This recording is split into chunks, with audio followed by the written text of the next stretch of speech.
Listen, is pretending opening a can of worms for you in your life or in your business or in your experiences? Sharon Horne-Ellstrom here. What's you up to now? Day 1296 already. Documenting the journey as I transitioned originally from the brick and mortar corporate world of business to the online world of business. And now in 2021, as so much craziness has gone on, transitioning a little bit back and forth between the different worlds of business, the offline world and the online world. Spent over 47 years running different businesses, leading different businesses, starting and selling and disposing of different businesses, as well as over a quarter century in corporate America. And then following my divorce, decided, what do I want to do? I want to do something different. I've always been curious about the online world. Maybe this is my opportunity to pop in there and see what I can learn, see what I can do, see what I can experience, the good, the bad, and the ugly, and then share it with people so that they can learn as well and maybe not make a bunch of the mistakes that I made along the way. Because as savvy a business person as I thought I was coming into the online world, things are different. Different things that never got to me in the offline world definitely impacted me in the online world. Things like FOMO. I never heard of FOMO, and fear of missing out, until I came in the online world. And it's just a marketing thing, just like a lot of things that are designed to get us to act now, to get us to get emotionally involved, to get us to buy, to feel like we're missing something that we absolutely positively aren't. We do the things that are right for us when they're right for us, and therefore opportunities are all around us. We're never going to miss out, so we certainly don't have to be afraid of missing out on anything. For Supersize Your Business today, our idiom was to open a can of worms. And what opening a can of worms means, it means that by finding a solution or dealing with a situation that's a huge problem, when we find that solution and implement it, it creates a whole let's say a butterfly effect. I didn't even think of that when I was talking about it, but that's a good example. A whole bunch of other problems and things that need our attention down the road.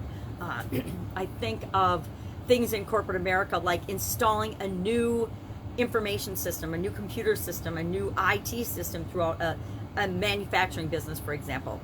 It doesn't just solve the computing problem in one way, it creates a whole slew of other problems and challenges down the road from installing it. Yep, we have a better computer system, but now everybody in the organization has to learn to use that new system. And so there's that training that has to be done to actually make use of the new expensive 2-year project that everybody's been implementing across different functions into each of our organizations. So it's just to remind us that sometimes the solution to one problem that we solve will actually create more problems. And if we are smart business people, smart humans, it's like, even as a parent, this applies. If we help our child with one thing, and maybe they become, say we coach them and we help them to become a super athlete in whatever area they're interested in, maybe a gymnast. They become this great gymnast. Well, now they have to spend all their time training for gymnastics so they can compete in the Olympics, and they need to find a way to deal with school and their education. So solving one problem, their dream to be a gymnastic Olympian and going to the Olympics, means that we have to find other ways to get them nutrition, educated, coaching, etc. It opens a whole lot of things that need questions and challenges, so that if we're thinking about that from our business's perspective, if we can figure out what can of worms we're opening, it is lifetime value of the customer, lifetime customers for us, because we can continue to serve the same people that we solved the initial problem for by following up and solving the problems that we actually helped to create. Now, we didn't really create the problem or situation. It was already in their life. We just came up with a solution for it. But any solution, any change has a ripple effect. So that's a fun one. And they call it different things, or they say it in different ways in different languages. And not in different languages, it's still English. They call it a dog's breakfast, supposedly in Canada, Australia, and the UK, and I've never heard a dog's breakfast called a can of worms, or meaning a difficult situation or problems, but apparently that's what it means. You know, I've heard Pandora's box. What's another one? There's a lot, you could think of them. So that was our Supersize Your Business today. Get Up and Go challenge today was about financial action. We're going through the SOAP framework this time, and we've done the story. We did a storyboarding tool for that. For O, we did a Power Vision movie. Thank you, Jim Edwards. And for A, we did something I don't have a name for. I need a name for this. It's the head, heart, intuition analysis. And I need a cool name for that, I guess. It's a decision-making tool I've used for decades, but I've just done it. I've never had a name for it. So I taught that today. It's just a little grid, and I like to put numeric values to things because it helps me to quantify and compare things that are totally different. For example, my alternatives, I'm looking to generate or create an additional $3,000 a month for something that I want to buy on an ongoing basis. And so I'm like, my challenge this month then is to, how do I go from, I don't want to take any existing funds, how do I get an additional $3,000 of net revenue coming in so that I can do a program I want to do? Well, what are some possible alternatives? So yesterday we used the Power Vision movie to help us to come up and visualize and brainstorm possible ways to get from where we are to where we want to be. And I did that, and I came up with alternatives, and then we look at the alternatives, and I like to rate them on a scale of 1 to 10 in terms of how I am thinking about them, how my heart feels about them, feelings, emotions, and then my intuition. What does my gut tell me about this particular solution? So I am going to analyze a workshop, a one-on-one coaching situation, and a consulting gig, a business consulting gig. And then I'll say, well, what does my head, my heart, and my intuition feel about that? I'll add them up and then rank them, which one's the first, second, and third. And then after I do that, I will still do another final check and say, okay, is this really what I'm going to take action on right now? Because sometimes I'll go through this whole exercise and I'll realize that something I didn't even go through my official head, heart, and intuition pops up as, this is the thing I need to do right now. And then I just do that thing right now, and then I move on to the next possible way of doing it. So, because sometimes when we're going through the process of the soap, in the background, on the subconscious level, we are already working on the best action for us to take right now, and we just don't see it until we spend a minute or two. This doesn't take but like 5 minutes max to use this model to help us make a decision. I mean, if I can explain it in less than 10 minutes, which I will admit, explaining the Get Up and Go challenge videos in less than 10 minutes, I thank goodness for my cow timer, because I can see when it's getting down. I can't really see, but I can kind of tell when it's getting toward the end, and I'm like, oh, because the spots change. I'm like, oh, I have to talk faster. So I think I talked pretty fast today, but that's okay. I just am experimenting. It's a challenge for myself this time through to do it 10 minutes or less.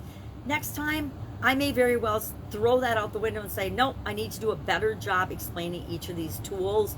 So I'm not going to do it. I'm not going to hold myself to 10 minutes. I'm going to do however long it takes to clearly and concisely communicate the tool, how to use it. And I don't even know if I've gotten into what's in it for you or what's the benefit of using the tool every time.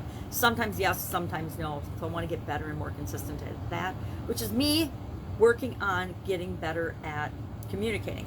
Our annual challenge today was about pretending, and I kind of went off on a little tirade, not a tirade, but a little rant about this.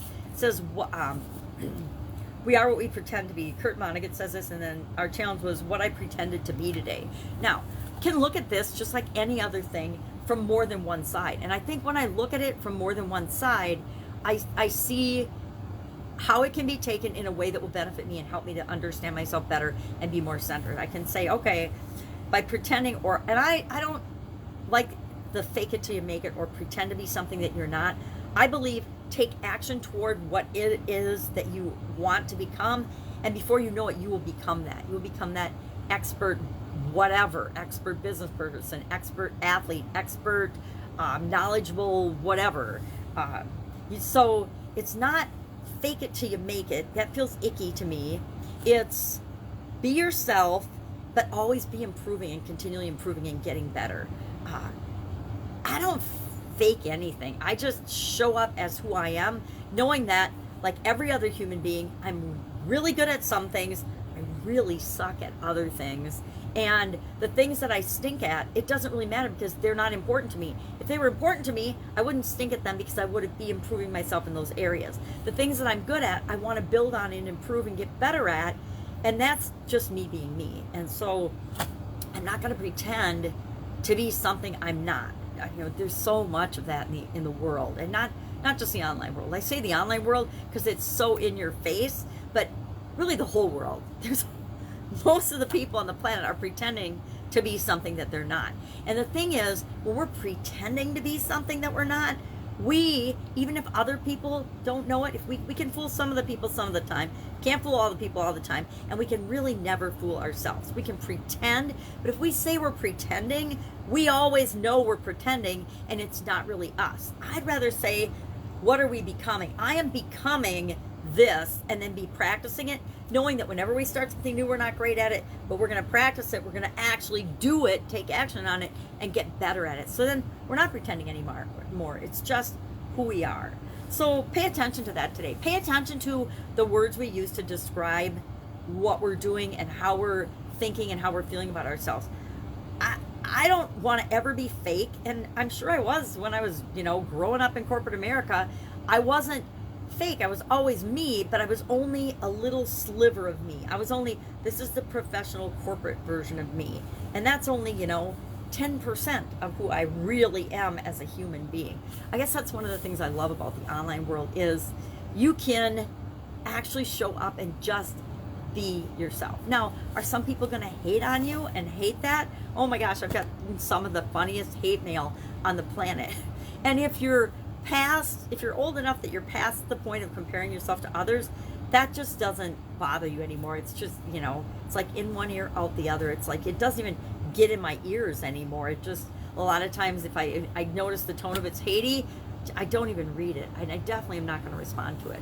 I think you go through a stage where you want to respond to some of your hate mail and your hate notes and your hate tweets and your hate comments and your hate messages, but at some point you realize that it's not about you at all.